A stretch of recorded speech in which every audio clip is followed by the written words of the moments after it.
Hi buddies, இன்னைக்கு பார்க்கக்கூடிய உண்மை சம்பவம் தமிழ்நாட்டினுடைய கடலூர் மாவட்டத்திலிருந்து ஒரு குறிப்பிட்ட தொலைவில் அமைந்துள்ள ஒரு அழகிய கிராமத்தில் ஒருவர் தீபாவளிக்கு முதல் நாள் இரவு வீட்டோடு தீப்பிடித்து மாண்ட பிறகு ஏற்பட்ட அதிபயங்கர அமானுஷ நிகழ்வை தாங்க முழுமையாக பார்க்க போகிறோம்.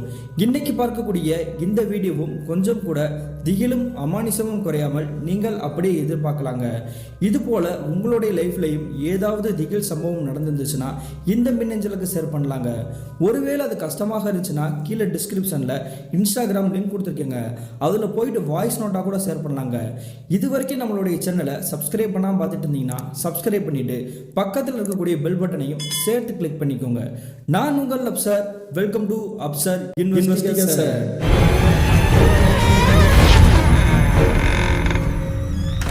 நான் ஏற்கனவே சொன்ன மாதிரி தமிழ்நாட்டினுடைய கடலூர் மாவட்டத்திலிருந்து குறிப்பிட்ட தொலைவில் அமைந்துள்ள ஒரு அழகிய கிராமத்தில் கிட்டத்தட்ட 2000 காலகட்டத்தில் நடந்த ஒரு திகில் நிகழ்வு தாங்க இன்றைய நிகழ்வு.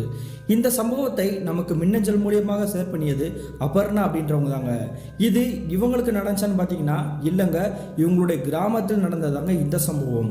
அப்படி என்ன நடந்துச்சுன்னு பார்த்தீங்கன்னா கிட்டத்தட்ட 2000 காலகட்டத்தில் இந்த மின்னஞ்சலை ஷேர் பண்ணி அபர்ணா இருக்காங்க இல்லையா, இவங்களுக்கு தோராயமாக ஒரு 10 வயசு இருந்திருக்குங்க. இவங்களுடைய குடும்பத்தை பற்றி சொல்லணும்னா அப்பா அம்மா இந்த அபர்ணா, இவங்களுக்கு ஒரு மூத்த அண்ணன் இருந்திருக்காருங்க, இவங்களுக்கு அடுத்ததாக ஒரு தங்கச்சி இருந்திருக்காங்க. இவங்க இருக்கக்கூடிய கிராமத்தில் தோராயமாக ஒரு 35 குடும்பங்கள் வாழ்ந்துருந்துருக்காங்க. அந்த சமயத்தில் தான் இவங்க இருக்கக்கூடிய வீட்டில இருந்து ஒரு 100 மீட்டர் தள்ளி தாங்க ஒரு வீடு இருந்திருக்குங்க. குடிசமாடி அமைப்பில் கட்டப்பட்ட ஒரு வீடு. அந்த வீட்டில் யாருக்காருன்னு பார்த்தீங்கன்னா ஒரு 40 வயசுல இருக்கக்கூடிய ஆண்டிச்சாமி அப்படின்ற ஒரு நபர் தாங்க தன்னந்தனிமையாக வாழ்ந்துட்டு இருக்கிறாரு. அந்த ஆண்டிச்சாமியை பொறுத்த வரைக்கும் தனிமையாக வாழக்கூடிய காரணம் என்னன்னு பார்த்தீங்கன்னா இவர் கதை ஆசிரியர் தாங்க. கிட்டத்தட்ட இவங்க இருக்கக்கூடிய ஏரியாவுக்கு அவர் குடி ஒரு வருட காலகட்டங்கள் கடந்திருக்குங்க. அவர் இருக்கக்கூடிய வீடுமே அவருடைய சொந்த வீடு தான். இவர் ஆரம்பத்திலேருந்து இப்படி இருக்காருன்னு பார்த்தீங்கன்னா இல்லைங்க, இவருடைய அப்பா அம்மா இவருக்கு ஒரு தம்பி இருந்திருக்காங்க. அந்த சமயத்தில் இவருக்கு வயசாகிட்டே போதே இவருக்கு கல்யாணம் பண்ணி வைக்கணும் அப்படின்ற மாதிரி தாங்க இவங்களுடைய அப்பா அம்மா நினச்சிட்டு இருக்காங்க. ஆனால் இவரை பொறுத்த வரைக்கும் எனக்கு திருமணமே பண்ண விருப்பம் இல்லை, அதனால நான் தனிமையாகவே வாழ்ந்துக்கிறேன் அப்படின்ற மாதிரி தாங்க சொல்லிக்கிறாரு. அதன் பிறகு இவருடைய தம்பிக்குமே திருமணம் நடந்து முடிஞ்சிருக்குங்க. அப்படி திருமணம் நடந்து முடிந்த பிறகு இவங்களுடைய தம்பியோடைய மனைவியை அடிக்கடி இவர் கோச்சுக்கிட்டு சண்டை போட்டுக்கிட்டே இருந்திருக்காங்க. அது என்ன காரணம் தெரியலங்க, அவங்களுடைய குடும்பத்துக்குள்ள ஏற்பட்ட ஒரு சின்ன சிக்கலாக கூட இருக்கலாம். அந்த சமயத்தில் இந்த ஆண்டிச்சாமியுடைய அப்பா அம்மா என்ன சொல்றாங்கன்னா, உனக்கு திருமணம் ஆகாம உன்னுடைய தம்பிக்கு திருமணம் ஆயிடுச்சு, அதனால ஏரியாவில் இருக்கக்கூடிய மக்கள் எல்லாருமே கொஞ்சம் அசிங்கமாக பேசுறாங்கடா, உனக்கு எதுவும் பிரச்சனையா அப்படின்ற மாதிரி தான் கேட்குறாங்க. அதனால நீ இனிமேல் இந்த வீட்டிலே இருக்க வேணாம், நமக்குன்னு சொந்தமாக ஒரு இடம் இருக்கு இல்லையா, அந்த இடத்துல ஒரு வீடை கட்டி கூட நீ தனியாக வாழ்ந்துக்கோ, அப்படி இல்லை அப்படின்னா நீ திருமணம் பண்ணிக்கோ அப்படின்ற மாதிரி தாங்க சொல்கிறாங்க. ஆனால் இந்த ஆண்டிச்சாமி ஒத்த காலில் நிற்கிறாருங்க. எனக்கு திருமணமே வேணாம், என்னுடைய லட்சியமே நல்லபடியாக கதையாசிரியராக மாறணும், அதுதான் என்னுடைய வாழ்நாள் ஆசை அப்படின்ற மாதிரி தாங்க சொல்லிக்கிறாரு. இவர் சொல்லக்கூடிய விஷயம் பொய்யெல்லாம் கிடையாதுங்க. ஆரம்பத்துல இருந்தே இந்த குங்குமம் விகடன் இந்த மாதிரிலாம் நாளிதழ் வெளியாகும் இல்லையா, அந்த மாதிரி இருக்கக்கூடிய புத்தகங்களுக்கு எல்லாமே கவிதை மற்றும் கதை எழுதுவது இவருக்கு வழக்கம் தாங்க. நிறைய பேர் புத்தகங்கள் படிக்கக்கூடிய நபர்களுக்கு தெரிஞ்சிருக்குங்க. அந்த மாதிரி புத்தகத்தில் கடைசியில் கவிதைகள் கதைகள் போட்டு கீழே பேர்லாம் வந்திருக்கும். அந்த மாதிரி செயலில் தாங்க தொடர்ந்து ஈடுபட்டுட்டே இருந்துக்கிறாரு. இது மட்டும் கிடையாது, நான் சினிமாவிலேயே ஒரு கதையாசிரியராக மாறணும், அதுக்காக தான் நான் என்னுடைய வாழ்க்கை பாதையை நோக்கி போயிட்டு இருக்கேன், இதுக்கிடையில திருமணத்தை பற்றி நான் நினச்சி கூட பார்க்க முடியாது அப்படின்ற மாதிரி தாங்க இந்த ஆண்டிச்சாமி வலுக்கட்டாயமாக சொல்லிக்கிறாருங்க. இப்படி நம்ம சொல்லக்கூடிய விஷயத்தை எதுவுமே கேட்கல, அதனால இவன் இந்த வீட்டிலே இருக்க வேணா, போகட்டும் வெளியே அப்படின்ற மாதிரி தாங்க இவங்களுடைய அப்பா அம்மா கோச்சுக்கிட்டாங்க. அதே மாதிரி தாங்க இந்த ஆண்டிச்சாமியுமே முடிவெடுத்துட்டாருங்க, இனிமேல் நான் தனிமையாக வாழ்ந்துக்கிறேன் அப்படின்ற மாதிரி தான் முடிவெடுத்துட்டு இவருக்கு ஏற்கனவே இருக்கக்கூடிய இடம் இருக்கு இல்லையா, அந்த இடத்துல தாங்க ஒரு குடிசமாடி போட்டு ஒரு வீடு அமைப்பில் கட்டியிருக்கிறாருங்க. அப்படி அந்த குடிசமாடி இருக்கக்கூடிய வீட்டில் குடி தாங்க ஒரு வருடங்கள் கடந்திருக்கும். இந்த ஆண்டிச்சாமியை பற்றி இன்னொரு விஷயம் சொல்லணும் அப்படின்னா இவருக்கு அதிகமாக சத்தம் போடக்கூடிய நபர்களை பார்த்தாலே கொஞ்சம் கூட பிடிக்காதுங்க. குறிப்பிட்டு உதாரணத்துக்கு சொல்லணும் அப்படின்னா இவருடைய வீட்டுக்கு பக்கத்தில் இருக்கக்கூடிய நபர்கள் இருக்காங்க இல்லையா, அங்கே ஏதாவது ஒரு சண்டை வருது அப்படின்னா வெளியே கொண்டு போய் குரலை கொடுப்பாருங்க. எதுக்கு இப்படி சத்தமோடு சண்டை போட்டுட்டு இருக்கீங்க, உங்களுடைய பிரச்சனையாக இருந்தால் உங்களுடைய வீட்டுக்குள்ளேயே வச்சுக்கோங்க, வெளியே கேட்கக்கூடாது, அப்படியே வெளியே கேட்டாலும் உங்களுடைய வீட்டுக்கு வெளியே தான் கேட்கணும், ஏன் வீட்டு வாசல் முன்னாடி இந்த சத்தம் கேட்டுச்சு அப்படின்னா நான் மனுஷனாகவே இருக்க மாட்டேன் அப்படின்ற மாதிரி தாங்க சொல்லிக்கிறாரு. இப்படியே அடிக்கடி இங்கே இருக்கக்கூடிய மக்களுக்கும் இந்த ஆண்டிச்சாமிக்கு சண்டை வந்துகிட்டே தாங்க வந்திருக்குது. அப்படியே இருந்தாலுமே அந்த மக்கள் புறமே இந்த ஆண்டிச்சாமியை எதிர்த்து கேட்கறதுக்கு கொஞ்சம் பயந்தாங்க.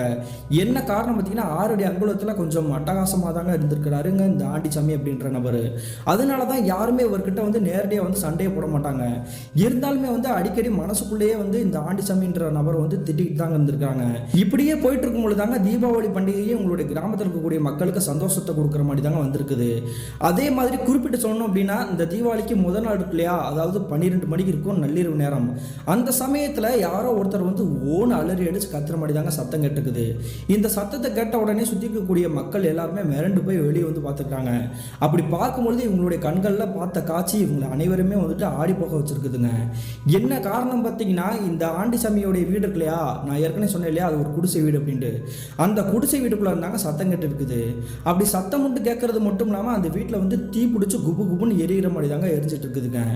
என்னடா அது அந்த வீடு வந்து தீ பிடிச்சி எரியிற மாதிரி அப்படின்ற மாதிரி தாங்க இவங்க எல்லாருமே உத்து மிரண்டு போய் பார்த்துட்டு இருக்காங்க. அப்படி உத்து பார்த்துட்டு இருக்கும் பொழுதே அந்த குடிசை வீட்டோடைய வாசல் கதவு இருக்கு இல்லையா, முன்புற கதவு, அந்த கதவு வந்து டக்குன்னு திறந்துக்கிட்டு வர மாதிரி தெரியுதுங்க. திறந்துட்டு வரக்கூடிய நபர் யாருன்னு பார்க்குறாங்க, இந்த ஆண்டிசாமி அப்படின்றவர் தான் வெளியே டக்குன்னு ஓடி வந்துருக்காருங்க. அப்படி ஓடி வரும் பொழுதே இவங்க அனைவருமே வந்துட்டு மிரண்டு போயிட்டாங்க. என்ன காரணம் பார்த்தீங்கன்னா அந்த ஆண்டிசாமியோட உடம்பு முழுக்க தீ பற்றி குபு குபுன்னு எரிஞ்சிட்டு இருக்குங்க. அதோட தாங்க வெளியே ஓடி வந்துருக்காரு. இப்படி ஓடி வரக்கூடிய காட்சியை பார்த்துட்டு இருக்கக்கூடிய மக்கள் வந்து ஒரு விஷயம் கூட யோசிக்கவே இல்லைங்க. என்ன காரணம், நம்ம கண்ணு முன்னாடி ஒருத்தர் வந்து தீ பிடிச்சி எரிஞ்சிட்டு இருக்காரு அப்படின்னா நம்மளால உதவி செய்யணும்னு தோணும் இல்லையா. ஆனால் இங்கே இருக்கக்கூடிய மக்கள் எல்லாருமே வந்து இந்த ஆண்டிசாமி மேலே வந்து கொஞ்சம் கோவத்திலாங்க இருந்திருக்காங்க. ஆனாலுமே இந்த ஆண்டிசாமி அப்படின்றவர் வந்து சத்தம் போடக்கூடாதுன்றக்காக தாங்க சொல்லுவாரே தவிர மற்றபடி எந்த ஒரு குடிப்பழக்கமோ இல்லது புகைப்பழக்கமோ எந்த ஒரு கெட்ட பழக்கமோ இல்லாத ஒரு நல்ல மனிதர் தாங்க. யாருக்கு என்ன ஒரு உதவினாலுமே வந்து ஓடி போய் செய்யக்கூடிய ஒரு நபர் தான். ஆனால் யாராவது ஒருத்தவங்க சத்தம் போட்டால் மட்டும்தாங்க இவருக்கு வந்து பிடிக்கவே பிடிக்காது. அந்த காரணத்தை காட்டி தாங்க இங்கே இருக்கக்கூடிய மக்கள் எல்லாமே வேடிக்கை தாங்க பார்த்துட்டு இருந்திருக்காங்க. இவங்க நினச்சிருந்தாங்க அப்படின்னா வந்து ஒரு சாக்கோ அல்லது வந்து போர்வையோ எடுத்து அவருடைய மேலேயே வந்து பொத்தி விட்டு அவர் வந்து காப்பாற்றிருக்க முடியும். அப்படி இல்லைனாலும் கீழே தள்ளி விட்டு மண்ணில் வந்து புரட்டி விட்டுருக்க முடியும். எந்த ஒரு செயலுமே செய்யாமல் எல்லாருமே வந்து உத்து பார்த்துட்டு வேடிக்கை தாங்க பார்த்துட்டு இருக்கிறாங்க. அப்படி பார்த்துக்கிட்டே இருக்கும் பொழுது இந்த ஆண்டிசாமி வந்து உடம்பு முழுக்க தீ பிடிச்சி எரிஞ்சு தகன்னு எரிஞ்சு அதே இடத்துல அப்படி விழுந்து சரிறாருங்க. அப்படி சரிஞ்சதுக்கு பிறகு அங்கே இருக்கக்கூடிய மக்கள் எல்லாமே நெருங்கி போய் பார்க்குறாங்க. பார்த்த பிறகு தாங்க தெரியுது அவருடைய உயிரே போயிருக்குது அப்படின்றது. இந்த சம்பவம் நடந்து கிட்டத்தட்ட 1 மணி நேரத்தை கடந்ததுக்கு பிறமே அங்கே இருக்கக்கூடிய மக்கள் வந்து அவங்களுடைய வேலையை தாங்க பார்த்துட்டு இருக்கிறாங்க. இப்படி ஒரு சடலம் இருக்குது அப்படின்றது வந்து யாருக்கிட்டையுமே சொல்லவே இல்லை. அதன் பிறகு தாங்க அங்கே இருக்கக்கூடிய ஒரு சில மக்கள் வந்து இந்த ஆண்டிசாமியோட குடும்பத்தினருக்கு வந்து உறவினர்களாக இருப்பாங்க இல்லையா, அவங்க போய் தாங்க அவங்களுடைய அப்பா அம்மா கிட்டே சொல்லிக்கிறாங்க. அதுக்கு பிறகு இந்த ஆண்டிசாமியோடைய அப்பா அம்மா மற்றும் அவங்களுடைய தம்பி மனைவி, அது மட்டும் இல்லாமல் அவங்களுடைய உறவுக்காரங்க, ஒரு சில ஏரியாக்காரங்க எல்லாருமே நெருங்கி இவருடைய சடலத்துக்கிட்டே நெருங்கி வந்திருக்காங்க. அதுக்கு பிறகு சடலத்தை கொண்டுட்டு போய் சுடுகாட்டில் போய் அடக்கம் பண்ணிட்டு வந்திருக்காங்க. இப்படி இந்த ஆண்டிசாமி தீப்பிடிச்சு எரிந்து கிட்டத்தட்ட 1 மாத காலகட்டங்கள் கடந்திருக்குங்க. அதன் பிறகு தாங்க இவங்களுடைய கிராமத்துக்கே அமானிச காற்று வீச காத்திருந்துச்சு. என்ன நடந்தது பார்த்தீங்கன்னா தோராயமாக ஒரு நாள் இரவு ஒரு 9 மணி இருந்திருக்கும். அந்த சமயத்தில் இந்த ஆண்டிசாமியோட வீடு அமைந்திருக்கு இல்லையா, அந்த ரோட் சைடு தாங்க ஒரு 2 பேர் வந்துட்டு பைக்கில் வந்துட்டு இருந்திருக்காங்க. அப்படி பைக்கில் வந்துட்டு இருக்கும்பொழுது 2 நபர்களில் ஒரு நபர் வந்து பின்னாடி பார்த்துருக்காரு இல்லையா, அவர் வந்து திடீர்னு மல்லாக்க கவுற மாதிரி தாங்க தெரிஞ்சுக்குது. அப்படி இந்த நபர் மல்லாக்க கவுறக்கூடிய விஷயத்தை பார்த்த உடனே முன்னாடி பைக் ஓட்டிருக்காரு இல்லையா, அவருமே என்னடா ஆச்சு அப்படின்ற மாதிரி தாங்க டப்புன்னு திரும்பி இருக்காருங்க. திரும்பின உடனே தன்னுடைய நண்பன் விழுந்துட்டானே அப்படின்ற மாதிரி தாங்க பதறி போய் அவருடைய பைக்குமே கண்ட்ரோல் இல்லாமல் கீழே விழுந்துருக்கிறாரு. நான் ஏற்கனவே சொன்ன மாதிரி இரவு 9 மணி அப்படின்றனால அங்கே இருக்கக்கூடிய மக்கள் எல்லாமே நெருங்கி வந்து பார்த்துருக்குறாங்க. அப்படி பார்க்கும் பொழுது இந்த பைக் ஓட்டிட்டு வந்திருக்கக்கூடிய இந்த நபருக்கு வந்து பெருசாக அடிப்படலைங்க. ஆனால் கீழே முன்னாடியே விழுந்தார் இல்லையா, அவருக்கு தாங்க தலையிலே பலமாக அடிபட்டுருக்குங்க. பக்கத்தில் ஒரு குப்பை தொட்டி இருந்திருக்குது.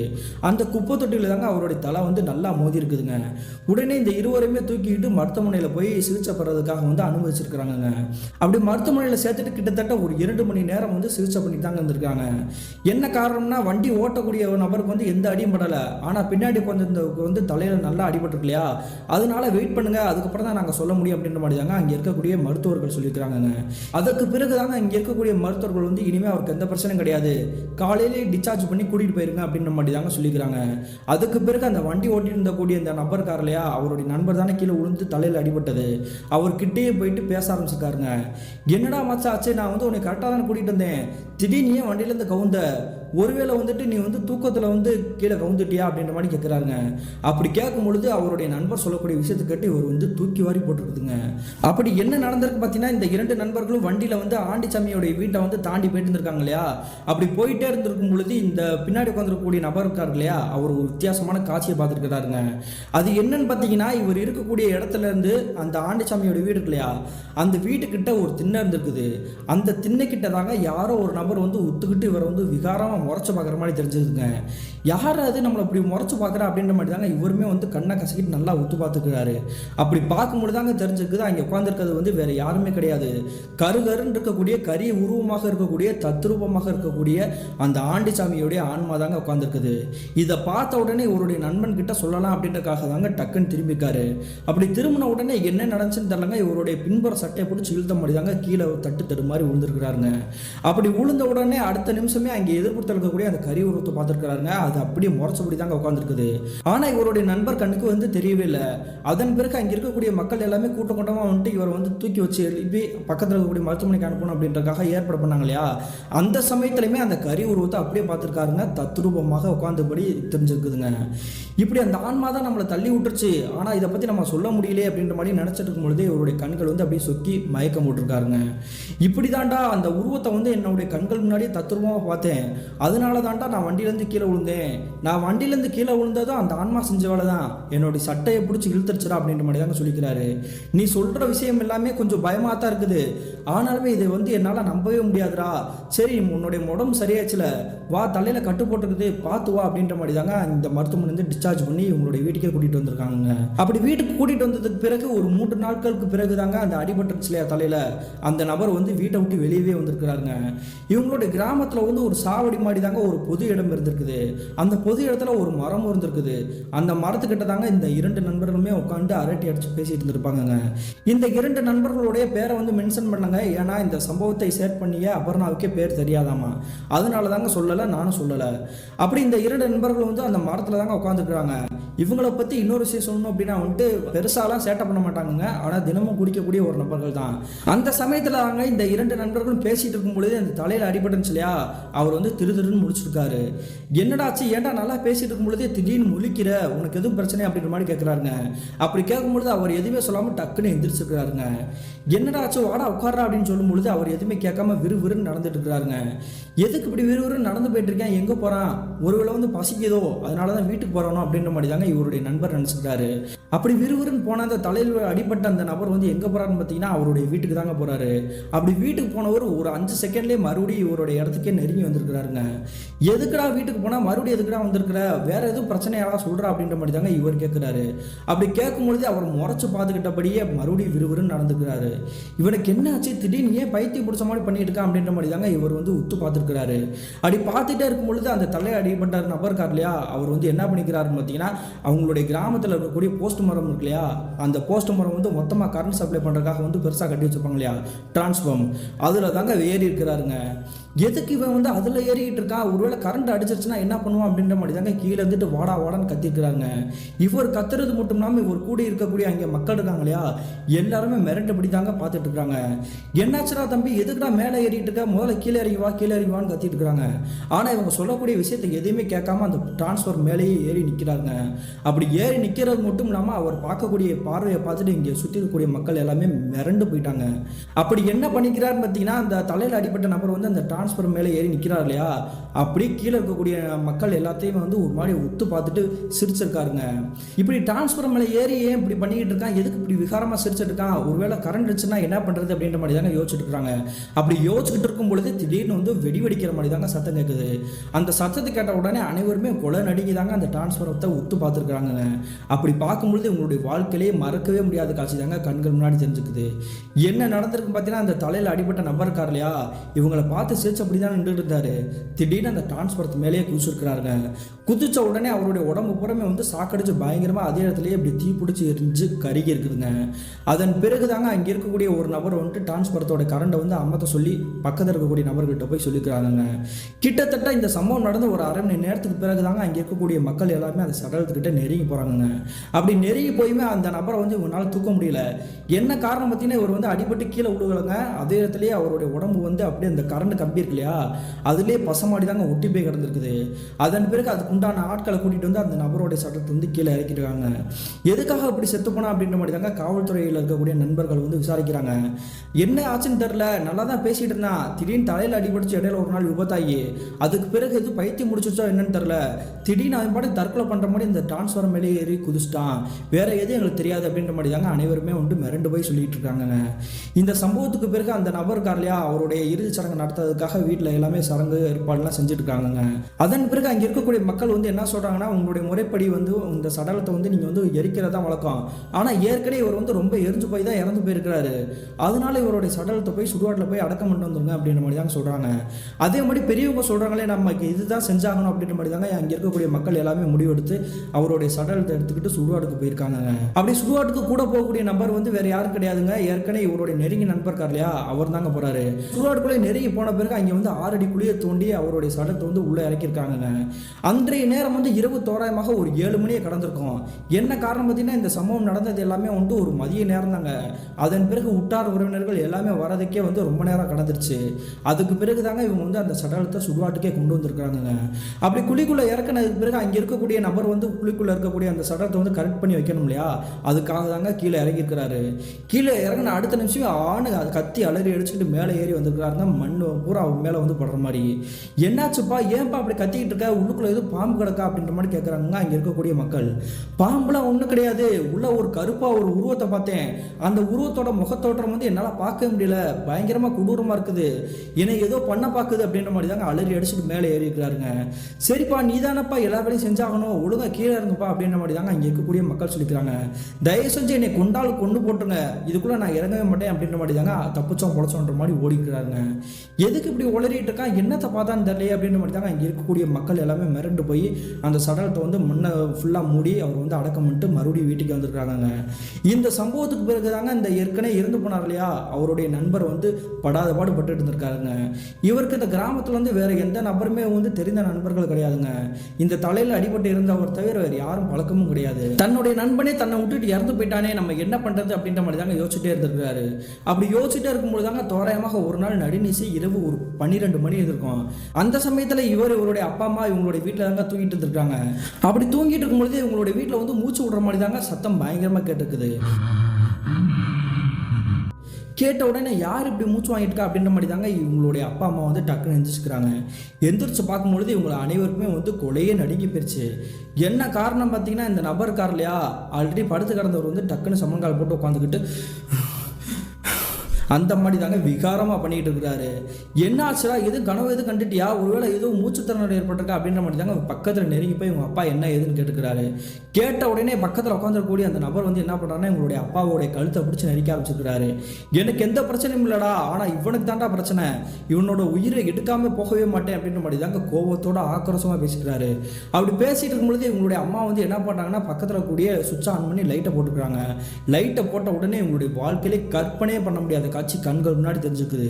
என்ன நடந்திருக்கு பார்த்தீங்கன்னா, இவ்வளோ நேரம் தன்னுடைய பையன் தானே வந்து இந்த மாதிரி உட்காந்துட்டு பேசிட்டு இருக்கான் அப்படின்ற மாதிரி நினச்சாங்க. ஆனால் அதுக்கு பிறகு தாங்க தெரியுது இவங்களுடைய பையனே கிடையாது, வேற ஏதோ ஒன்று அப்படின்றது. என்ன காரணம் பார்த்தீங்கன்னா, இவங்களுடைய பையன் வந்து கொஞ்சம் தூரம் தள்ளி தாங்க படுத்து கிடந்துருக்கான். அப்போ இங்கே உட்காந்துருக்கக்கூடிய நபர் யார் அப்படின்ற மாதிரி தாங்க உத்து பார்க்குறாங்க. கருன்னு ஒரு கோரமான தோற்றத்தாடுறாங்க, ஒரு கரிய உருவம் உட்காந்துருக்குதுங்க.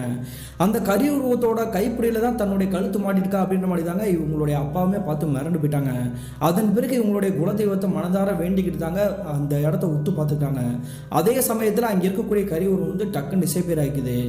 எனக்கு என்னமோ ரொம்ப பயமா இருக்குமா, ஏற்கனவே இவனுடைய ஃப்ரெண்டு வேற இறந்து போயிட்டான், அடுத்து இவன் தான் உயிரோட இருக்கான், இவங்க ஏதோ பெரிய தப்பு பண்ணியிருப்பாங்க போல, அதனால தான் ஏதோ ஒரு ஆன்மா வந்து நம்மளை வந்து தேடி வந்திருக்குது, நாளைக்கே நம்ம விடிய காலையில் ஒரு கோயிலுக்கு போயிட்டு வரணும் அப்படின்ற மாதிரி தாங்க முடிவு எடுத்துக்கிறாங்க. அதே மாதிரி மறுநாள் காலையில் விடிஞ்ச பிறகு இவங்களுடைய பையன் இருக்கார் இல்லையா அவர் கூட்டிட்டு பக்கத்தில் இருக்கக்கூடிய ஒரு சிவன் கோயிலுக்கு தாங்க கூட்டிட்டு போயிருக்காங்க. அப்படி சிவன் கோயிலுக்கு போன பிறகு அங்கே இருக்கக்கூடிய பூசாரி வந்து என்ன சொல்றாருன்னா, நீங்க இங்கே கூட்டிட்டு வரதுக்கு பதிலாக பக்கத்தில் இருக்கக்கூடிய ஒரு கோடாங்கி கிட்ட கூட்டிட்டு போங்க, அங்க நான் சொன்னேன்னு சொல்லுங்க அப்படின்ற மாதிரி தாங்க அந்த கோயிலுடைய பூசாரி சொல்லிக்கிறாருங்க. சரி, சிவன் கோயிலுடைய பூசாரியே சொல்றாரு, நம்ம அங்கேயே கூட்டிட்டு போவோம் அப்படின்ற மாதிரி தாங்க ஒரு கோடாங்கியோட வீட்டுக்கு நெருங்கி போறாங்க. அப்படி கோடாங்கியோட வீட்டுக்கு போன பிறகு அங்கே சம்மணங்கள் போட்டு உட்கார வைக்கிறாங்க இவங்களுடைய பையனை. அப்படி உட்கார வச்சதுக்கு பிறகு அங்கே இருக்கக்கூடிய கோடாங்கி வந்துட்டு உடுக்க எடுத்து அடிக்க ஆரம்பிக்கிறாங்க. கிட்டத்தட்ட ஒரு 5 நிமிஷத்துலேயே இவருடைய உடம்புல வந்து ஏதோ ஒரு ஆன்மா வந்து டக்குன்னு இறங்கி இருக்குது. யார் நீ, உனக்கு என்ன பிரச்சனை, எதுக்கு இவனோட உடம்புல இறங்கியிருக்க அப்படின்ற மாதிரி தாங்க அந்த கோடாங்கி கேட்குறாரு. கேட்ட உடனே இவர் சொல்லக்கூடிய விஷயத்தை கேட்டு இவங்களுடைய அப்பா அம்மா வந்து ஆடி போயிட்டாங்க.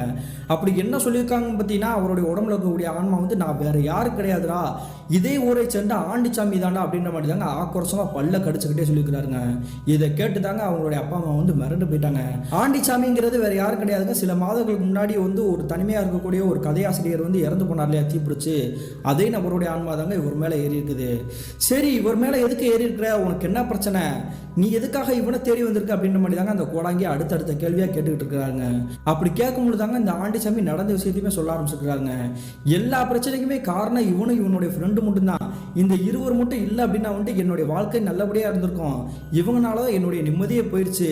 இந்த இருவரில் ஒருவருடைய உயிரை எடுத்துகிட்டு போயிட்டேன், இவனோட உயிரை நான் எடுக்காம விட மாட்டேன் அப்படின்ற மாதிரி தாங்க சக்தி வாக்கு கொடுக்குற மாதிரி கொடுத்துட்டு இருக்குது. நீ சொல்கிறதெல்லாம் சரிதான், ஆனால் எதுக்காக இவங்களை வந்து பழிவாங்க நினைக்கிற, இவங்க என்ன பண்ணாங்க அப்படின்ற மாதிரி தாங்க அந்த கோடாங்கி கேட்கிறாரு. அப்படி கேட்ட பிறகு தாங்க அவருடைய ஆன்மா வந்து சொல்ல ஆரம்பிச்சிருக்குது. என்ன நடந்திருக்கு பார்த்தீங்கன்னா, சில மாதங்களுக்கு முன்னாடி இந்த கதையாசிரியராக இருக்கக்கூடிய ஆண்டிசாமி இருக்கார் இல்லையா, இவருடைய வீட்டில் தாங்க கதை எழுதினபடி இருந்திருக்கிறாருங்க. அன்றைய மாலை தோராயமாக ஒரு 5 மணி இருந்திருக்கும். அந்த சமயத்தில் இவருடைய வீட்டு வாசலுக்கு முன்னாடியே வந்து வெடி வெடிக்கிற மாதிரி தாங்க சத்தம் கேட்குது. சத்தம் கேட்ட உடனே மிரண்டு போய் இந்த கதையாசிரியர் வந்து டக்குன்னு வெளியே வந்து பார்க்குறாரு. அப்படி பார்த்தா எதிர்ப்புறத்தில் 2 வாலிபர்கள் தாங்க குடிபோதையில் நின்றுக்கிட்டு இருக்காங்க. அந்த 2 வாலிபர்கள் வேறு யாருமே கிடையாதுங்க. இப்போ ஏற்கனவே ஒருத்தர் இறந்து போனார் இல்லையா, அவர் மட்டும் இல்லாமல் இவருடைய நண்பர் தாங்க. என்னாச்சு தம்பி, ஏன் வீட்டுக்கு முன்னாடி வெடி வெடிச்சிட்டு இருக்கீங்க அப்படின்ற மாதிரி தாங்க கேட்டுட்டு இருக்காரு இந்த கதையாசிரியர். அப்படி கேட்கும் பொழுது எதிர்ப்புறத்தில் நிற்கக்கூடிய அந்த 2 வாலிபர்கள் வந்து என்ன சொல்றாங்கன்னா, கிராமத்தில் வந்து ஒரு டெத் ஆயிடுச்சு, அதனால சடலத்தை தூக்கிட்டு போயிட்டு சுடுகாட்டு வழியாக, அதனால தான் வெடி வெடிச்சிருக்கோம், உனக்கு என்ன பிரச்சனை அப்படின்ற மாதிரி தாங்க குடிபோதையில் கேட்குறாங்க. நீங்கள் வெடி வெடிச்சுட்டு போங்கப்பா, அதெல்லாம் நான் ஒன்றும் சொல்ல போகிறது இல்லை, ஏன்னா அவங்களுக்காக செய்யக்கூடிய மரியாதை கடைசி மரியாதை, அதை நான் எதுவுமே தடுக்க மாட்டேன். ஆனால் என்னுடைய வீட்டு வாசல் முன்னாடி மட்டும் வெடிக்காதீங்கப்பா, பக்கத்தில் கரண்ட் வயர்லாம் போயிட்டு இருக்குது, அது மட்டும் இல்லாமல் இந்த வெடி சத்தம் வந்து எனக்கு ஏதோ ஒரு பிரச்சனை பண்ணுதுப்பா அப்படின்ற மாதிரி தாங்க சொல்கிறாரு. ஆனாலுமே அந்த 2 வாலிபர்கள் வந்து நாங்கள் அப்படி தான்டா செய்வேன், என்னடா பண்ணுவோம் அப்படின்ற மாதிரி தாங்க வயசுக்கு மரியாதை கொடுக்காம கொஞ்சம் துமுறாவே பேசியிருக்கிறாங்க. இதை கேட்ட உடனே இந்த கதாசிரியராக இருக்கக்கூடிய ஆண்டிசாமி வந்து என்ன பண்ணுறாருன்னா மறுபடியும் வீட்டுக்குள்ளே நுழைஞ்சிட்டாருங்க. நுழைஞ்ச உடனே கையில் ஒரு வீச்சர்வாளை எடுத்துக்கிட்டு வெளியே வந்து நிற்கிறாருங்க ஆக்ரோஷமாக. இந்த காட்சியை பார்த்த உடனே இந்த 2 வாலிபர்கள் என்ன சொல்கிறாங்கன்னா, நீ மட்டும் தான் கையில் வீச்சர்வாளை அடிப்பியா, நாங்கள் வந்து உன்னை வந்து வெடி போட்டே கொண்டுருவோம்டா அப்படின்ற மாதிரி தாங்க மிரட்டிக்கிறாங்க. அதுக்கு பிறகு இந்த 2 வாலிபர்கள் என்ன சொல்கிறாங்கன்னா, இது வந்து உன்னுடைய வீடு, இது வந்து ரோடு, இந்த ரோட்டில் நான் நின்றுக்கிட்டு இருந்து என்ன வேணாலும் பண்ணுவேன், இது அரசாங்கத்தோடைய சொத்து, நீ இங்கே வந்துக்கிட்டு எதுக்கு அரசாங்கம் பண்ணிட்டு இருக்கிற, ஒழுங்கு மரியாதையாக வீட்டுக்குள்ளே போயிரு, இல்லைன்னா நாங்கள் என்ன பண்ணுவோம்னே தெரியாது அப்படின்ற மாதிரி தாங்க சொல்லிக்கிறாங்க. அதுக்கு பிறகு கோபம் தலைக்கேறிய இந்த கதையாசிரியர் வந்து என்ன பண்ணுறாருன்னா, உங்களை சும்மா விட மாட்டேன்டா, இப்பயே வெட்டி கொண்டு புதைச்சிடேன்டா அப்படின்ற மாதிரி தாங்க கோபத்தோட வெட்ட போயிருக்கிறாரு. இப்படி நடக்கக்கூடிய காட்சியை பார்த்துட்டு இருந்தால் இங்கே சுற்றி இருக்கக்கூடிய மக்கள் எதுவுமே கண்டுக்கவே கிடையாதுங்க. இருவரும் என்ன வேணாலும் பண்ணிட்டு போட்டோம், நம்ம வந்து வேடிக்கை தான் பார்ப்போம் அப்படின்ற மாதிரி தாங்க வேடிக்கை பார்த்து நின்றுட்டு இருக்கிறாங்க. ஆனால் இவர் கையில் அருவாள் வச்சு உண்மையிலே வெட்டாலும் வெட்டிடுவார் அப்படின்ற பயத்தோட அந்த 2 வாலிபர்களும் தலைதறிக்க ஓடிக்கிறாங்க. அதன் பிறகு தாங்க இந்த ஆண்டிசாமி அப்படின்றவர் இவருடைய வீட்டை பூட்டிட்டு உள்ளுக்குள்ள வந்து படுத்திருக்கிறாருங்க. கிட்டத்தட்ட அன்றைய இரவு தோராயமாக ஒரு 8 மணி இருந்திருக்கும். அந்த சடலத்தை வந்து சுடுகாட்டிலாம் அடக்கம் பண்ணிட்டு அங்கே இருக்கக்கூடிய மக்கள் எல்லாமே அவங்களுடைய வீட்டுக்கு போயிட்டாங்க. அப்படி வீட்டுக்கு போன பிறகு இந்த 2 வாலிபர்களும் குடிபோதையில் ஏற்கனவே அமுழ்த்துட்டு போனாங்க இல்லையா, மறுபடியும் இந்த ஆண்டிசாமியோட வீட்டுக்கிட்ட வந்து ஒரு அணிகுண்டை போட்டுருக்காங்க. இந்த சத்தத்தை கேட்ட உடனே உள்ளுக்குள்ள இந்த ஆண்டிசாமி டக்குன்னு வெளியே வந்துருக்கிறாரு. மறுபடியும் இந்த 2 வாலிபர்கள் தான் அப்படி பண்ணிட்டு இருக்காங்க அப்படின்ற மாதிரி தாங்க கோபத்தோட பார்த்துருக்கிறாரு. அப்போது என்னமோ வெட்டுவேன்னு சொன்னேன்ல, இப்போ வந்து வெட்டி பாடுறா அப்படின்ற மாதிரி தாங்க மறுபடியும் போதையில் வந்து கொஞ்சம் தும்பரா பேசிட்டு இருக்கிறாங்க.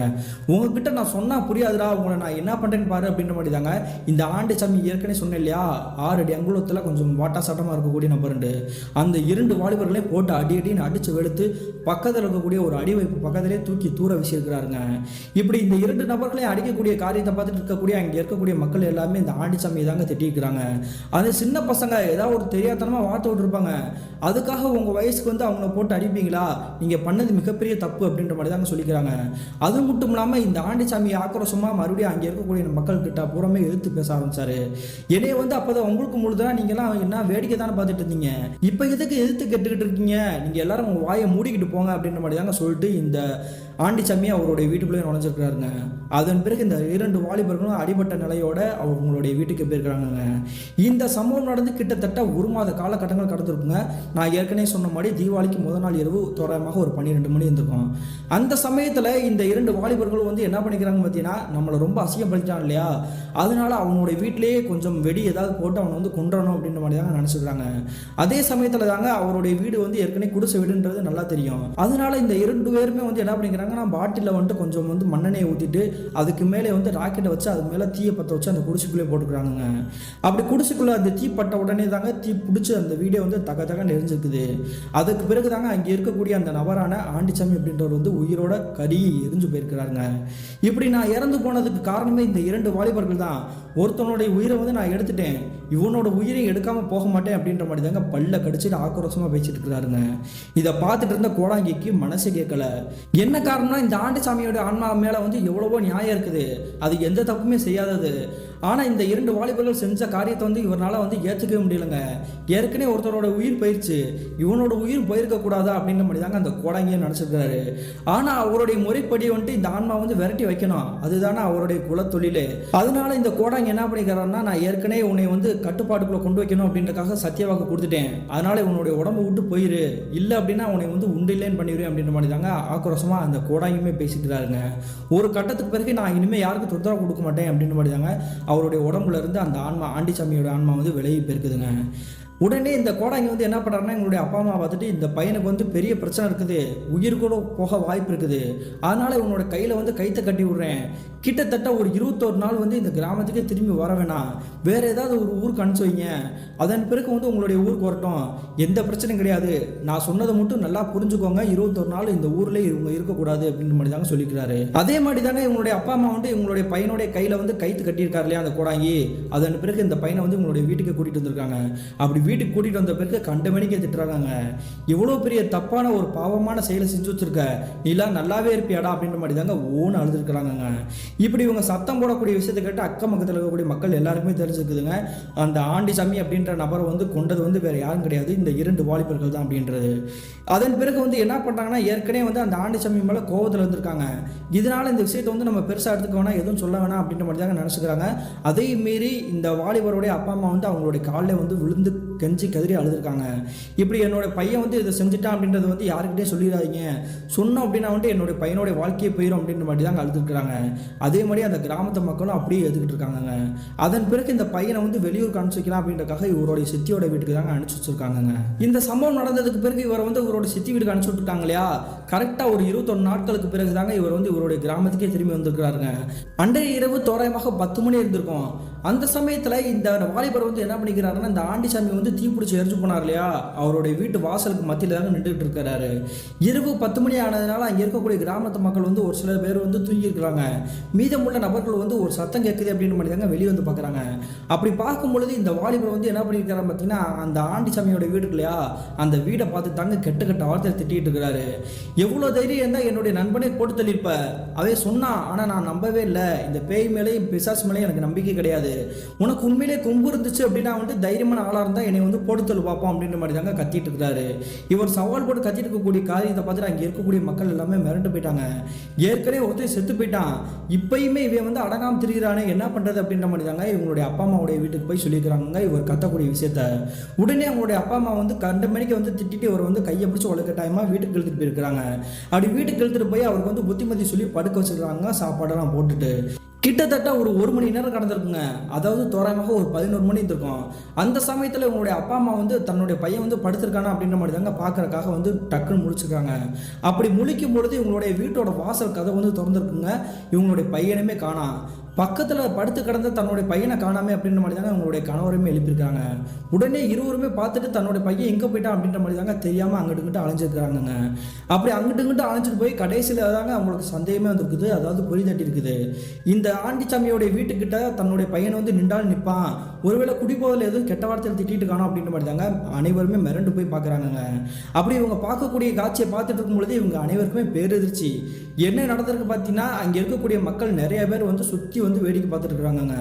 இவங்க எல்லாருமே இந்த நேரத்தில் என்ன பண்ணிட்டு இருக்காங்க அப்படின்ற மாதிரி தாங்க இவங்களுடைய அப்பா அம்மாவும் மிரண்டு போய் பார்க்குறாங்க. அப்படி பார்க்கும்பொழுது இவங்களுடைய பையன் இருக்கார் இல்லையா, அவருடைய பையிலேருந்து ஒரு கத்தி எடுக்கிறாருங்க கையில். அப்படி கத்தி எடுத்தவர் வந்து என்ன பண்ணிக்கிறாரு பார்த்தீங்கன்னா, அந்த ஆண்டிசாமி வந்து கெட்ட கெட்ட வார்த்தை திட்டிட்டு இருந்தார்ல ஏற்கனவே, ஆனால் இந்த முறை வந்துட்டு அப்படியே உத்து பார்த்துட்டாங்க, விகாரமாக சிரிச்சிட்டு இருந்திருக்கிறாரு. ஏற்கனவே இந்த போஸ்ட் மரத்து மேலே ஏறின ஒரு பையன் வந்துட்டு இந்த மாதிரி தான் விகாரமாக சிரிச்சுட்டு அந்த மரத்துலேயே வந்து குதிச்சு இறந்து போனியா சாக்கடிச்சு, அதே மாதிரி இவனு வந்து விகாரமாக சிரிச்சுட்டு இருக்கானே கையில் கத்தி வச்சபடி அப்படின்ற மாதிரி தாங்க ஒரு மாடி பார்த்துட்டு இருக்காங்க. அப்படி பார்த்துட்டே இருக்கும்பொழுது யாருமே நினச்சி கூட பார்க்காத நேரத்தில் அவருடைய கத்தி எடுத்து அவருடைய கழுத்தில் இருக்கக்கூடிய குரல் வலையாக இருக்கு இல்லையா, அப்படி ஓங்கி கரகரன்னு எடுத்துருக்கிறாருங்க. அறுத்த உடனே அப்படி ரத்தம் வந்து பீச்சுக்கிட்டு அதே இடத்துல வந்து அப்படி சுருண்டு விழுந்துருக்கிறாருங்க. உடனே அங்கே இருக்கக்கூடிய மக்கள் எல்லாமே மிரண்டு போய் அவர் பக்கத்துலேயே போய் பார்க்குறாங்க. அப்படி பார்க்கும்பொழுது அவருடைய உயிர் வந்து அப்படி துடிச்சு இறந்தே போயிட்டாருங்க. இதை பார்த்த உடனே இந்த வாலிபருடைய அப்பா அம்மா வந்துட்டு ஓடு தலையில் அடித்தபடி அழுதுட்டு இருக்காங்க. தேவையில்லாத வேலையை பார்த்து விட்டோமே, 21 நாள் அந்த கோடாங்கி வந்து சொன்னாரு, அதுக்காக தானே 21 நாள் வந்து அவனை வந்து வெளியூருக்கு அனுப்பிச்சு வச்சோம், அதுக்கு பிறகு தானே நம்மளுடைய ஊருக்கே கூட்டிட்டு வந்தோம், மறுபடியும் அந்த ஆன்மா வந்து எதுக்கு தேவையில்லாம வந்து வம்பு கழுத்து இப்படி வந்து உயிரை விட்டுட்டானே அப்படின்ற மாதிரி தாங்க நினைச்சிட்டு இருக்காங்க.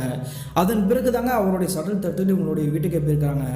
விடிய விடிய வந்து அவங்களுடைய குடும்பத்தினர் வந்து ஓன அழுதபடி தாங்க இருந்திருக்காங்க. மறுநாள் காலையில் விடிஞ்ச பிறகு அந்த பையனுடைய உறவுக்காரங்கன்னு இருப்பாங்க இல்லையா, வெகு தூரத்தில் எல்லாருமே வந்துட்டாங்க. தோராயமாக ஒரு பகல் ஒரு 12 மணிக்கு அப்படி வந்த பிறகு அங்கே படுத்து கிடக்கக்கூடிய சடலத்தை வந்து அனைவருமே உத்து பார்க்குறாங்க. பார்க்கும் பொழுது அனைவருக்குமே பேரதிர்ச்சி. என்ன காரணம் பார்த்தீங்கன்னா, இங்கே படுத்து கிடக்கக்கூடிய சடலம் வந்து அப்படியே வெளியே போன மாதிரி தாங்க உப்பி போய் வெள்ளை அடித்தபடி கிடந்திருக்குதுங்க. இது உண்மையிலேயே ஆன்மா செய்த வேலை தான் அப்படின்றது தாங்க அங்கே இருக்கக்கூடிய மக்கள் எல்லாருமே புரிய வந்திருக்குது. அதுக்கு பிறகு தாங்க அவரோட சடலத்தை எடுத்துகிட்டு போய் சுடுகாட்டில் போய் அடக்கமும் பண்ணிட்டு வந்திருக்காங்க. கிட்டத்தட்ட இந்த நிகழ்வு நடந்த ஒரு வார காலகட்டத்துக்கு பிறகு இந்த வாலிபருடைய அப்பா அம்மா வந்து என்ன பண்ணிக்கிறாங்கன்னா, ஏற்கனவே ஒரு கோடாங்கி போய் பார்த்தாங்க இல்லையா, அந்த கோடாங்கியே போய் பார்க்குறாங்க. அப்படி பார்த்த பிறகு கோபத்தோடு தாங்க பேசுகிறாங்க. நீங்கள் சொன்னதுக்காக தான் 21 நாள் என்னுடைய பையனை வந்து வெளியூருக்கே அனுப்பிச்சோம், ஆனால் 26 நாள் முடிஞ்சதுக்கு பிறகு தான் என்னுடைய பையன் வந்து எங்களுடைய ஊருக்கே வந்தான், அப்புறையே அவனுடைய உசுரை புட்டுட்டான் அப்படின்ற மாதிரி தாங்க கேட்குறாங்க. அப்படி கேட்கும் பொழுது அந்த கோடாங்கி வந்து கோபத்தோடு ஒரு வார்த்தை சொல்கிறாரு, நீங்கள் என்ன பேசிகிட்டு இருக்கீங்க, நீங்கள் வந்து 21 நாள் வந்து உண்மையிலே கூட்டிகிட்டு வந்தீங்களா, கரெக்டாக யோசிச்சு சொல்லுங்கள் அப்படின்ற மாதிரி தாங்க கேட்குறாரு. அப்படி கேட்ட பிறகு தாங்க இந்த வாலிபருடைய அப்பா அம்மாவுக்கு ஒரு விஷயம் வந்து பொறி தட்ட ஆரம்பிச்சுக்குது. என்ன நடந்திருக்குன்னு பார்த்தீங்கன்னா, இவங்களுடைய பையன் வந்து 21 நாள் வந்து வெளியூரில் சித்தியோட வீட்டில் இருந்தார் இல்லையா, அப்படி சித்தியோட வீட்டில் இருந்துட்டு 21வது நாளே இந்த கிராமத்துக்கு திரும்ப வந்திருக்கிறாருங்க. அப்படி 21வது நாள் இந்த கிராமத்துக்கு வந்தது மட்டும் இல்லாமல் அவருடைய கையில் வந்து கயிறே கிடையாதுங்க. ஏன்னா நமக்கு பிரச்சனை கிடையாது, இனி எந்த பாதிப்பும் கிடையாதுன்ற மாதிரி தைரியமாக துணிச்சலாம் அந்த கயிறை வந்து அவுத்து கீழே தூக்கி வீசியிருக்காருங்க தூரமாக. அதுக்கு பிறகு தான் இவருடைய உயிரே போயிருக்குது. அது மட்டும் இல்லாமல் அந்த ஆன்மா பொசஸ் பண்ணி தான் உயிர் எடுத்திருக்குது. உங்களுடைய பையன் செஞ்ச பாவத்துக்கு இவ்வளோ பெரிய விஷயத்தை நான் செஞ்சதே பெரிய விஷயம், அதையும் மீறி வந்துட்டு எனக்கு எந்த பயமும் கிடையாது அப்படின்ற மாதிரி தான் அவங்களுடைய பையன் வந்து நடந்துக்கிட்டான். அவனுக்கு உடந்தையாக இருந்தது நீங்கள் 2 பேர் தான், அதனால தான் அவனுடைய உயிர் போன விஷயத்தை வந்து யாருனாலையும் மாற்ற முடியல. தயவு செஞ்சு இந்த இடத்த விட்டே போயிருங்க, அவங்களுடைய பையன் செஞ்ச பாவம் வந்து அவங்களோட போகட்டும் அப்படின்ற மாதிரி நினச்சிட்டு நீங்கள் இந்த இடத்த விட்டே காலி பண்ணி போயிருங்க அப்படின்ற மாதிரி தாங்க அந்த கோடாங்கி சொல்லிக்கிறாருங்க. அதன் பிறகு தாங்க இவங்களுடைய அப்பா அம்மா இவங்களுடைய கிராமத்துக்கு வந்திருக்காங்க. அப்படி வந்த பிறகு இவங்களுக்கு மனசை கேட்காம தன்னுடைய பையன் செஞ்ச எல்லா விஷயத்தையுமே வந்துட்டு இவங்களுடைய கிராமத்தில் இருக்கக்கூடிய மக்கள் அனைவருக்குமே சொல்லிட்டு, நாங்கள் இந்த ஊரில் இருக்க மாட்டோம், இந்த ஊரை விட்டே போயிடும் அப்படின்ற மாதிரி தாங்க தலையால் அடிச்சுக்கிட்டு அந்த ஊரை விட்டே போயிருக்காங்க. இதோட பிரச்சனை முடிஞ்சான்னு பார்த்தீங்கன்னா, அதுக்கு பிறகு தான் அந்த கிராமத்துக்கே அமானுஷ காற்று வீச காத்திருந்துச்சு. என்ன நடந்திருக்கு பார்த்தீங்கன்னா, இரவு நடுநிசி நேரம் வந்திருக்கும் இல்லையா, அந்த சமயத்தில் பூரா ஏதோ ஒரு ஆண்மகன் அழக்கூடிய சத்தம் கேட்டிருக்குங்க. அப்படி சத்தம் கேட்கறது மட்டும் இல்லாமல் அடுத்தவங்களுடைய வீட்டை கதவுடைய தட்டுற மாதிரி தாங்க சத்தம் கேட்குது. சத்தம் கேட்கறது மட்டும் இல்லாமல் யாரோ ஒருத்தர் வந்து ஒரு அமானுஷமான குரலில், எனக்கு தண்ணி தாகமாக இருக்குது, தண்ணி தாங்க அப்படின்ற மாதிரி தாங்க கேட்குது. இப்படி சத்தத்தை கேட்டுட்டு இவங்க எல்லாருமே என்ன நினச்சிட்டாங்கன்னா, ஆரம்பத்தில் ஏதோ கற்பனையாக தோணுது அப்படின்ற மாதிரி நினச்சிருக்காங்க. மறுநாள் காலையில் விடிஞ்ச பிறகு அங்கே இருக்கக்கூடிய மக்கள் அனைவருமே சொன்ன விஷயத்தை அதே மாதிரி தாங்க வேறு நபர்கள் இருக்காங்க இல்லையா, எல்லாருமே அதே மாதிரி தாங்க சொல்லிக்கிறாங்க. இப்படி எல்லாருமே சொல்கிறீங்கன்னா, இந்த கிராமத்தில் எதுவும் பிச்சைக்கார எதுவும் உள்ளே வந்துட்டானா இல்லை வேறு எதுவும் நடக்குதா அப்படின்ற மாதிரி தாங்க அனைவருமே வந்து இதை வந்து தெரிஞ்சுக்கணும் அப்படின்றக்காக இரவு நேரத்தில் காத்திருந்துருக்காங்க. அதே மாதிரி கிட்டத்தட்ட ஒரு 2 நாட்கள் பிறகு நடுநிசி நேரம் தோராயமாக 1 மணி இருந்திருக்கும். அந்த சமயத்தில் இந்த கிராமத்தில் இருக்கக்கூடிய மக்கள் வந்து அவங்களுடைய வீட்டோட கதவை வந்து ஓரமாக வந்து சாத்திட்டு முழுமையாக சாத்தாம தாங்க வெயிட் பண்ணி காத்துருக்குறாங்க. அதே மாதிரி தாங்க திடீர்னு யாரோ ஒரு ஆண் மகன் வந்து ஓன்னு அழுகிற மாதிரி சத்தம் கேட்குது. சத்தம் கேட்டுருச்சு, அடுத்தது வந்து இந்த கதவை தட்டி தண்ணி தாங்கன்னு கேட்க போகுது, இது நடக்குதா இல்லையான்னு பாரு அப்படின்ற மாதிரி தாங்க அனைவருமே ஒருத்தர் மாறி மாறி அந்த கதவுக்கிட்டே ஓரமாக நின்று ஒட்டு கேட்டுக்கிட்டு இருக்காங்க. அப்படி கேட்கும் பொழுது அனைவருக்குமே பேரதிர்ச்சி. என்ன நடந்திருக்கு பார்த்தீங்கன்னா, இவங்களுடைய வீட்டோட கதவை வந்து தட்டுற மாதிரி சத்தம் வந்து பலமாக கேட்குதுங்க. உடனே கதவை வந்து ஓரமாக திறந்துட்டு பார்க்குறாங்க. இவங்க எதிர்புறத்தில் கருன்னு ஒரு கறி உருவம் நிற்கிதுங்க. அந்த கறி உருவத்தோட முகத்தோற்றம் கோரமான தோற்றமாக இருந்தாலுமே அது யார் என்னன்றது இவங்க எல்லாருக்குமே நல்லாவே தெரிஞ்சிருக்குது. அது வேற யாருமே கிடையாதுடா, அது ஆண்டிச்சாமியோடைய ஆன்மாதான்டா, தினமும் வந்துட்டு தண்ணி கேட்கறதே அந்த ஆன்மாதான்டா அப்படின்ற மாதிரி தாங்க அனைவருமே பதறி போயிட்டாங்கங்க. அதன் பிறகு தாங்க கதவை சாத்திட்டு அனைவருமே வந்து வீட்டுக்குள்ளே இருந்திருக்காங்கங்க. மறுநாள் காலையில் விடிஞ்ச பிறகு இந்த விஷயத்தை வந்து நம்மளுடைய கோயிலுக்கே கொண்டு போய் சொல்லணும், இல்லை அப்படின்னா நம்மளுடைய உயிருக்கே ஆபத்து அப்படின்ற மாதிரி தாங்க யோசிச்சுட்டு இருக்காங்க. ஆனால் இவங்க கோயிலுக்கு போகிறதுக்கு முன்னாடியே அன்றைய இரவு மறுபடியும் அதிர்ச்சி ஊட்டக்கூடிய ஒரு நிகழ்வு நடந்துச்சுங்க. என்ன நடந்திருக்கு பார்த்தீங்கன்னா, இங்கே இருக்கக்கூடிய மக்கள் அனைவருமே பயத்தோட உச்சத்துக்கே போயிட்டாங்கன்னு தான் சொல்லணும். அன்றைய நள்ளிரவு இவங்களுடைய வீட்டில் இருக்கக்கூடிய மக்கள் எல்லாருமே வந்து தூங்காம தாங்க இருந்திருக்காங்க. ஏன்னா அந்த சத்தம் சத்தம் வந்து இன்னைக்கும் கேட்கும் அப்படின்ற மாதிரி. ஆனா அந்த சத்தம் வந்து தொடர்ந்து கேட்கவே கிடையாது. சத்தம் இன்னைக்கு வரவே இல்லையே, ஒருவேளை அந்த ஆன்மா வரலையே அப்படின்ற மாதிரி தாங்க இவங்களுடைய கதவுலாம் திறந்துட்டு வெளியே போய் பார்க்குறாங்க. அப்படி வெளியே போய் பார்க்கும்பொழுது எதிர்ப்புறத்தில் ஆண்டிசாமியோட வீடு இருக்கு இல்லையா, அந்த வீடு வந்து தகன் தீப்பிடிச்சி எறிகிற மாதிரி தாங்க தெரிஞ்சுக்குது. மறுபடியும் இந்த வீட்டுக்கு வந்து தீ வச்சது யாரு அப்படின்ற மாதிரி தாங்க அனைவருமே மிரண்டு போய் அந்த வீட்டுக்கிட்டே நெருங்கி போய் பார்க்குறாங்க. ஏற்கனவே அது வந்து குடிசை வீடு. அந்த குடிசையெல்லாம் தீப்படிச்சு எரிஞ்சதுக்கு பிறகு அங்கே இருக்கக்கூடிய தடுப்பு சவறு திட்டு மட்டும் தாங்க இருந்திருக்குது. அப்படி அந்த தடுப்பு சவரமாக இருக்கக்கூடிய அந்த திட்டில் தாங்க யாரோ ஒரு நபர் வந்து தீப்பிடிச்சு கதறி அழுதுட்டு இருக்க மாதிரி தாங்க தெரிஞ்சுக்குது. யாராவது மறுபடியும் தீப்பிடிச்சு எரிஞ்சிற மாதிரி தெரியுது அப்படின்ற மாதிரி தாங்க மிரண்டு போய் பார்க்குறாங்க. அப்படி பார்க்கும்போது தாங்க இவங்களுடைய வாழ்க்கையிலே கற்பனையே பண்ண முடியாத காட்சி கண்கள் முன்னாடி தெரிஞ்சுக்குது. என்ன காரணம் பார்த்தீங்கன்னா, அங்கே எரியக்கூடிய காட்சி வந்து உண்மையான காட்சியே கிடையாதுங்க. அதே அந்த ஆன்மா செய்யக்கூடிய அந்த வேலையை தாங்க இவங்க எல்லாருமே பயமுறுத்தணும் அப்படின்றக்காக தாங்க அந்த ஆண்டிசாமியோட ஆன்மாவே அந்த மாதிரி வந்து செஞ்சுருக்குதுங்க. இது எப்படி உங்களுக்கு தெரிஞ்சிருக்குன்னு பார்த்தீங்கன்னா, அந்த தீப்பிடிச்சி எரியுது இல்லையா, அந்த தீப்பிடிச்சி எரிஞ்சிருக்கக்கூடிய உருவம் வந்து அப்படி கறி உருவம் மாதிரி டக்குன்னு டிசப்பியர் ஆயிருக்குங்க. அது மட்டும் இல்லாமல் ஆங்காரமாக சிரிக்கக்கூடிய சத்தம் வந்து அந்த கிராமத்தில் இருக்கக்கூடிய மக்கள் அனைவருமே போட்டு ஒழுக்கிருக்குது. இதுக்கப்புறம் நம்மளை வந்து சும்மா விடாது போல, நம்ம பெரிய தப்பு பண்ணிட்டோம், அன்னைக்கே அவர் வந்து இறந்து போகும்பொழுது நம்ம வேடிக்கை தானே பார்த்தோம், அதனால நம்மளை வந்து சும்மா விடாது, மறுநாள் காலையில் நம்மளுடைய குலதெய்வ கோயிலுக்கு போயிடணும் அப்படின்ற மாதிரி தாங்க முடிவெடுத்து மறுநாள் காலையில் என்ன பண்ணுறாங்கன்னா, இவங்களுடைய கிராமத்தில் இருக்கக்கூடிய மக்கள் அனைவருமே குலதெய்வமாக கொண்டாடக்கூடிய ஐயனார் கோயில் தாங்க. அப்படியே அந்த ஐயனார் கோயிலுக்கே போய் அங்கே இருக்கக்கூடிய கோயிலுடைய பூசாரியை போய் பார்த்து பேசி வேண்ட ஆரம்பிச்சிருக்காங்க. அப்படி பேசின பிறகு அங்கே இருக்கக்கூடிய பூசாரி வந்து என்ன சொல்கிறாருன்னா, இந்த பிரச்சனைக்கு உங்களுக்கு நான் உதவ முடியாது. என்ன காரணம் பார்த்தீங்கன்னா, அந்த ஆண்டிசாமின்றவர் வந்து ஒரு நல்ல மனிதர். அவர் இறந்ததுக்கு பிறகு ஆன்மாவை மறுநாளுமே வந்து அவரை வந்து என்னால் எதுவுமே பண்ண முடியாது. நீங்கள் எது பண்ணுறா இருந்தாலும் அந்த பையனுடைய அப்பா அம்மா கிட்ட போய் பேசி முறையிடுறது தான் நல்லது. உங்களுக்கு சரியான ஒரு பதில் கிடைக்கும்னு நினைக்கிறேன். அப்படியே அவங்க வந்து உங்களுக்கு உதவி பண்ணல அப்படின்னா என்கிட்ட தேடிவாங்க அப்படின்ற மாதிரி தாங்க அந்த ஐயனார் கோயிலுடைய பூசாரி சொல்லிக்கிறாருங்க. அவர் அப்படி பேசிகிட்டு இருக்கும்போதே அவருடைய முகத்தில் வந்து கொஞ்சம் ஆக்ரோஷம்னு தெரிஞ்சுக்குதுங்க. ஐயனாரே அவருடைய உடம்புல இறங்கிக்கார் அப்படின்ற மாதிரி தாங்க அங்கே இருக்கக்கூடிய மக்கள் நினச்சிட்டு இருக்காங்க. அதன் பிறகு தாங்க அங்கே இருக்கக்கூடிய மக்கள் எல்லாருமே என்ன பண்ணிக்கிறாங்கன்னா, இறந்து போனார் இல்லையா அந்த கதையாசிரியர் ஆண்டிசாமி, அவருடைய அப்பா அம்மா வீட்டுக்கே போயிருக்கிறாங்க. உங்களுடைய பையனுடைய ஆன்மா வந்து எங்களுடைய கிராமத்தில் இருக்கக்கூடிய மக்களுடைய தூக்கத்தை கெடுத்துருச்சு, நாங்கள் எல்லாருமே பாவம் பண்ணிட்டோம், அவர் இறந்து போகும்பொழுது எல்லாருமே வேடிக்கை தான் பார்த்துட்டு இருந்தோம், அப்படி இறந்ததுக்கு பிறகுமே அவர் சடலம் கிடக்குது அப்படின்ற விஷயத்தை வந்து யார்கிட்டையுமே சொல்லாமல் மறைச்சது நாங்கள் எல்லாரும் பண்ணது மிகப்பெரிய பாவம் தான், ஆனால் மன்னிச்சுக்கோங்க, எங்களோட உயிரெலாம் போக விட்டுறாதீங்க, நீங்கள் தான் ஏதாவது ஒரு உதவி பண்ணணும் அப்படின்ற மாதிரி தாங்க சொல்கிறாங்க. அதன் பிறகு தாங்க அங்கே இருக்கக்கூடிய அந்த ஆண்டிசாமியோடைய அப்பா அம்மா இருக்காங்க இல்லையா, அந்த இருவரையும் கூட்டிக்கிட்டு இந்த கோயிலுடைய பூசாரிக்கிட்டே கூட்டிகிட்டு வந்திருக்காங்க. நான் என்ன செய்யணும்னு சொல்லுங்க சாமி, என்னுடைய பையனாலேயோ இல்லை எங்கனாலேயோ யாருக்கு எந்த பிரச்சனையும் பாதிப்பு வரக்கூடாது. என்னோட பையன் வந்து பிறந்ததுலேருந்து வளர்ற வரையும் நல்ல பையனாக தான் இருந்திருக்கான். இப்போ கடைசியில் குடும்பத்தில் ஒரு பிரச்சனைன்றப்ப கூட என்னால் எந்த பிரச்சனையும் வரக்கூடாது, நான் தனியாக போயிடுறேன் அப்படின்ற மாதிரி தான் போனவேன். அவனுக்கு ஒரு இப்படி நிலம வந்துச்சுன்றது வந்து என்னால் பார்த்துட்டு தாங்க முடியலை. அவனால் யாருக்கு எந்த இடையூறும் வரக்கூடாது, நான் என்ன பண்ணணும் அப்படின்ற மாதிரி தாங்க கேட்குறாரு. நீங்கள் ஒன்றும் பண்ண வேணா, உங்களுடைய பையனுடைய வீட்டுக்கிட்டே போயிட்டு உங்களுடைய பையனுடைய ஆன்மா கிட்ட பேசுங்க, பேசினாலே அந்த ஆன்மா வந்து உங்களுடைய பேச கேட்கும் அப்படின்ற மாதிரி தாங்க சொல்கிறாருங்க அந்த கோயிலுடைய பூசாரி. அதே மாதிரி இந்த ஆண்டிசாமியோடைய அப்பா அம்மா வந்து என்ன பண்ணாங்கன்னா, இந்த கோயில் பூசாரி வந்து சொன்னார் இல்லையா, இந்த ஆண்டிசாமியோடைய வீட்டுக்கிட்டே போய் பேசுங்க அப்படின்ட்டு, அந்த காரியத்தை செய்யறதுக்காக தாங்க நடுநிசி நேரத்தில் போயிருக்கிறாங்க. அப்படி இந்த இருவரும் போனது மட்டும் இல்லாமல் அங்கே இருக்கக்கூடிய மக்கள் எல்லாமே ஒளிஞ்சு நின்று வேடிக்கை தாங்க பார்த்துட்டு இருக்கிறாங்க. அப்படி பார்த்துட்டே இருக்கும்பொழுது இந்த ஆண்டிசாமியோடைய அப்பா அம்மா வந்துட்டு திடீர்னு ஓன் அழுதபடி தாங்க முட்டிக்கால் போட்டுக்கிறாங்க. என்னாச்சு அந்த இடத்துல எதுவுமே தெரியலையே, அப்புறம் ஏன் முட்டி போட்டு அழுதுட்டு இருக்காங்க அப்படின்னு மாதிரி கேட்குறாங்க. அப்படி நினச்சிக்கிட்டே இருக்கும்பொழுது எதிர்ப்புறத்துலேயே வந்து ஒரு கருகருன்னு ஒரு கருவை வந்து டக்குன்னு வந்துட்டு முன்னாடி வந்து நின்றா இருக்கும், அந்த மாதிரி தாங்க தெரிஞ்சுக்குது. அதை பார்த்துக்கிட்டே இந்த ஆண்டிசாமியோடைய அப்பா அம்மா வந்துட்டு எங்களை வந்து மன்னிச்சுக்கோயா, உன்னை வந்து இந்த வீட்டை விட்டு தனியாக வந்து விரட்டி விட்டதே நாங்கள் பண்ணது மிகப்பெரிய தப்பு தான், அதனால தான் உன்னோட உயிரை இப்போ போயிருச்சு, நீ இறந்ததுக்கு பிறகு உங்களுடைய மக்களை எல்லாத்தையும் வந்து ஏன் இப்படி துன்புறுத்திட்டு இருக்க, சின்ன ஒரு சத்தம் போட்டாலே உனக்கு பிடிக்காதுல, ஆனால் இப்போ நீ தினமும் வந்து இரவு நேரத்தை வந்து கதவை தட்டி அவங்க வந்து துன்புறுத்துறது வந்து யாருனாலையும் தாங்கிக்க முடியல, அவங்க எல்லாருமே பாவம், மன்னிச்சுக்கோ அப்படின்ற மாதிரி தாங்க சொல்லியிருக்கிறாங்க. சொன்ன உடனே அங்கே எதிர்பார்த்து நிற்கக்கூடிய அந்த ஆன்மா என்ன நினச்சின்னு தெரிலங்க, டக்குன்னு டிசப்பியர் ஆயிருக்குது. ஒருவேளை அந்த ஆன்மா வந்து கோபத்தோடு போயிடுச்சோ அப்படின்ற மாதிரி தாங்க அவங்க இருவருமே வந்துட்டு கூனி கருணும்படி அழுதுட்டு இருக்காங்க. அதன் பிறகு தாங்க இந்த இருவருமே எந்திரிச்சுக்கிறாங்க.